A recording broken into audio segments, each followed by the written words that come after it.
देश की राजनीति में औरंगाबाद संसदीय क्षेत्र का खास महत्व रहा है। मिनी चित्तौड़गढ़ के नाम से चर्चित औरंगाबाद लोकसभा सीट हमेशा से राजनीति के दो घरानों के इर्द गिर्द घूमती रही है।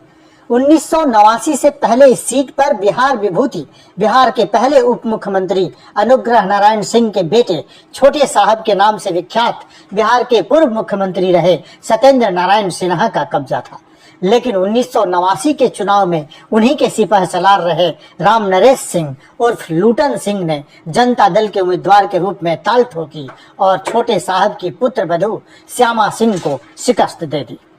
वैसे तो शुरुआती दौर में औरंगाबाद सीट कांग्रेस का गढ़ माना जाता था। सत्येंद्र नारायण सिन्हा सबसे अधिक 7 बार इस क्षेत्र से सांसद रहे, तो कांग्रेस के गढ़ पर आजकल भाजपा का कब्जा है और लूटन सिंह के पुत्र सुशील कुमार सिंह मौजूदा सांसद हैं। बताते चले कि 1952 से कांग्रेस के सत्येंद्र नारायण सिन्हा ने औरंगाबाद की सीट पर कब्जा जमाए रखा। जब सत्येंद्र नारायण सिन्हा विधानसभा में चले गए तब रमेश बाबू यहाँ के सांसद बने। 1962 में रामगढ़ के राजा कामाख्या नारायण सिंह के परिवार की एक सदस्या महारानी ललिता राजलक्ष्मी औरंगाबाद की सांसद बनी। उसके बाद 1967 में मुद्रिका सिंह सांसद बने। फिर 1971 से 1984 तक 4 बार लगातार सत्येंद्र बाबू इस सीट पर जीत दर्ज करते रहे। सत्येंद्र बाबू की पत्नी किशोरी सिन्हा भी वैशाली से पहली महिला सांसद बनी थी। वर्ष 1989 में राम नरेश सिंह उर्फ लूटन बाबू जनता दल के टिकट पर यहां से चुनाव में उतरे और उन्होंने कांग्रेस प्रत्याशी श्यामा सिंह को पराजित किया। दूसरी बार 1991 में लूटन सिंह फिर से लोकसभा चुनाव लड़े और इस बार उन्होंने सत्येंद्र नारायण सिन्हा को ही पराजित किया। वर्ष 1996 में यहाँ चुनाव हुए जिसमें वीरेंद्र कुमार सिंह ने सत्येंद्र नारायण सिन्हा को हरा दिया। औरंगाबाद लोकसभा क्षेत्र की प्रमुख समस्याओं की बात करें तो यहाँ अधूरी उत्तर कोयल नहर परियोजना और नक्सलवाद की समस्या, यही 2 बड़ी समस्याएं हैं। इस इलाके में आए दिन नक्सली घटनाएं होती रहती हैं। इसके अलावा नबीनगर प्रखंड को अनुमंडल बनाने की मांग और क्षेत्र में सूखे की स्थिति भी बड़ी समस्याएं हैं। बहरहाल बिहार के अन्य लोकसभा सीटों की तरह स्थानीय या जनता के मुद्दे, चुनाव के मुद्दे यहाँ भी नहीं बनते। चुनाव तो जातीय समीकरण पर ही लड़े जाते हैं। औरंगाबाद लोकसभा सीट पर जातीय समीकरण की बात करें तो राजपूत वोटरों का दबदबा इस सीट पर हमेशा से रहा है। इस सीट पर राजपूत वोटरों की संख्या लगभग 2.5 लाख है। दूसरे नंबर पर यादव हैं जिनकी संख्या 1.5 से 2 लाख के आसपास है। औरंगाबाद लोकसभा क्षेत्र में मुस्लिम वोटर 1,25,000 होंगे, तो कुशवाहा जाति के वोटरों की संख्या भी 1,25,000 बताई जाती है। इसके अलावा भूमिहार 1.5 लाख और अति पिछड़ी जाति के वोटरों की संख्या लगभग 3 लाख है।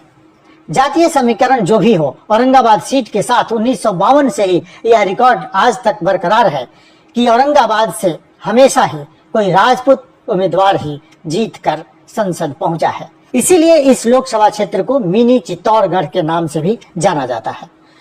औरंगाबाद संसदीय क्षेत्र के अंतर्गत 6 विधानसभा क्षेत्र आते हैं, जिसमें कुटुंबा, औरंगाबाद, रफीगंज, गुरुवा, इमामगंज और टिकारी शामिल है। इनमें से 3 पर महागठबंधन और 3 पर एनडीए का कब्जा है। वर्ष 2019 लोकसभा चुनाव को देखें तो पिछली बार 3 निर्दलीय समेत कुल 9 उम्मीदवार मैदान में थे।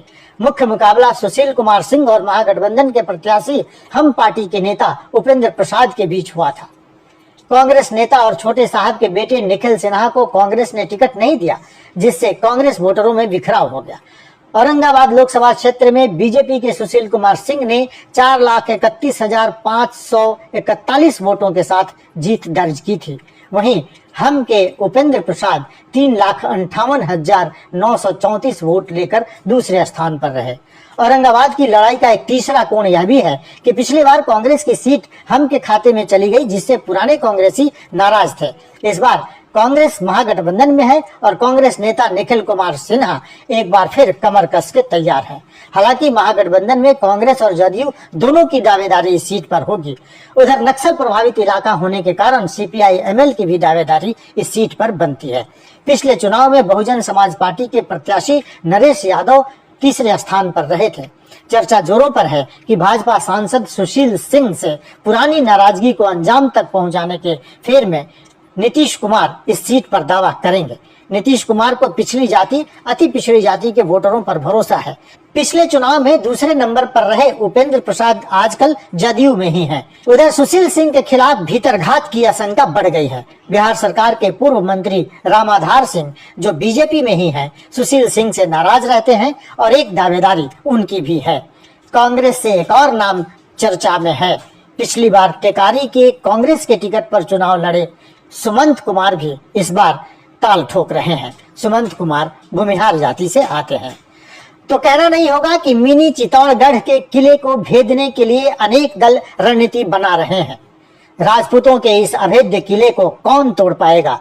क्या यह सीट भाजपा के हाथ से निकल जाएगी या फिर बीजेपी के सर पर ताज बरकरार रहेगा? बड़े दिलचस्प मोड़ पर है औरंगाबाद की राजनीति की कहानी।